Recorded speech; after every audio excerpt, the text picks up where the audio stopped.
Hi, I'm Cora. And I'm Mallory. I'm Nathaniel. We are students at the Miami Valley School. We are in an American history class studying American history.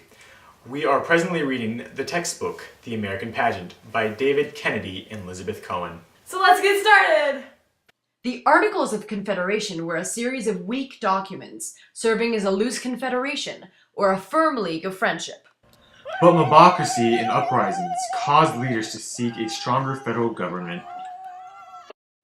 Naturally, there were contentious topics discussed at the Constitutional Convention, such as how states were to be represented in Congress.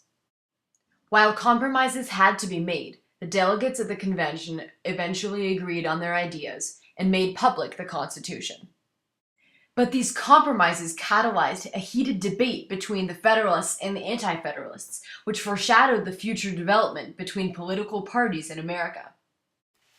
The Constitution was passed, albeit reluctantly, and the new American ship of state set sail. Alexander Hamilton stabilized the new ship of state by creating economic prosperity through the National Bank. But turbulence left a wake of realizations of reality that caused leaders to prioritize national interest to save the ship. The importance of national interest emerged during Jefferson's presidency, as he was forced to reverse the political ideas he had championed.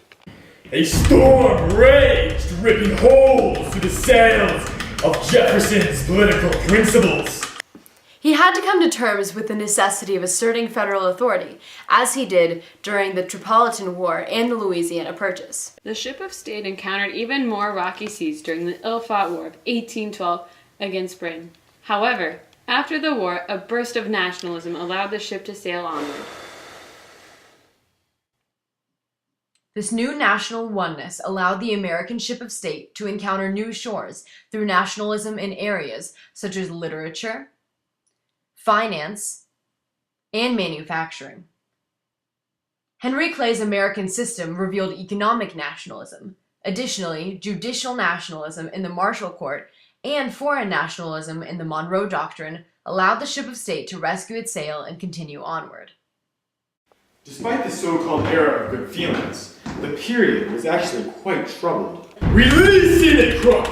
Sectionalism developed, and the Panic of 1819 hit America. America saw the economy plummet. The Panic of 1819 shattered the illusion of nationalism in America as the country experienced renewed political conflict. William Henry Harrison, he claimed that he lived in a log cabin and loved drinking hard cider, but he lied. He lied to America. And that just really hurts emotionally. Well, according to this research I found, it's not that he was lying to America. People just needed a different type of leader than they did in the past. Do you consider yourself to be a normal member of American society? Do you drink hard cider? Do you live in a log cabin? No! I am not voting for you! But this conflict itself began to be celebrated as a manifestation of democracy. In the 19th century, the new ship of state bounded to new heights as it experienced the Industrial Revolution. Samuel Slater brought British textile machinery secrets to the States as he escaped in disguise to the Americas. Yale graduate Eli Whitney was informed that the South needed a new way to separate the cotton from the seed. In 10 days, Eli Whitney invented the cotton gin. The cotton gin increased the efficiency rate of separation by 5,000%. The cotton gin also revived the slave industry. Any questions?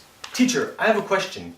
You say that the cotton gin revived the slave industry. But also in the same time period, in the next chapter, it was 1790 through 1860, there was also large cultural adjustments or transitions. Do you think that those are directly related, that the cotton gin and as well as 28,000 other patents on inventions was the cause of the mass shift in the culture? That is a good question.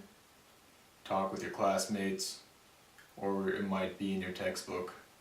If not, I'll take it off the test.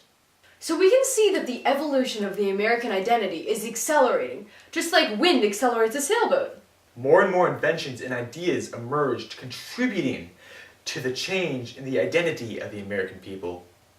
New habits of thought were cultivated as technological advancements proliferated. Thus, the ship of state witnessed one of the most strongest transitions in American culture. Although much of American culture was borrowed at the time from Europe, uniquely American habits of thought were reflected by literature pioneers such as Ralph Waldo Emerson and Henry David Thoreau, as well as the emergence of new religious sects during the Great Awakening. With what seemed to be a glimmering light set upon the ship of state, America set sail into the future. However, the ultimate test of the nation was yet to come, manifesting itself into the blood-stained civil war which lurked in the shadows.